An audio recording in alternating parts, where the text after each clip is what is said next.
Di tengah kemegahan istana Firaun, dengan kuasa di tangannya, seorang penguasa yang disegani tiba-tiba dilanda emosi tak tertahankan. Air matanya mengalir deras, memecah kesunyian berat. Setelah bertahun-tahun, dia tak mampu lagi menyembunyikan rahsia besar dari hati yang syarat dengan rindu dan kesedihan yang mendalam. Suaranya bergetar, namun jelas, "Saya Yusuf." Kata-kata itu menusuk jiwa saudara-saudaranya yang ketakutan. Mereka yang pernah menjualnya menjadi hamba, kini berdiri di hadapan penguasa Mesir yang agung, menggigil dan tak percaya. Rasa bersalah menghantui mereka, mempersoalkan bagaimana mungkin penderitaan lama itu berulang kembali dengan cara yang paling tak terduga. Namun, dengan hati penuh kasih dan rahmat Tuhan, Yusuf tidak membalas dendam. Sebaliknya, dia mengulurkan tangan pemaafan dan bertanya, "Saya Yusuf, adakah ayah saya masih hidup?"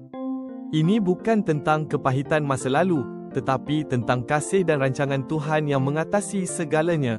Pemaafan sejati adalah jambatan kebebasan yang membebaskan jiwa.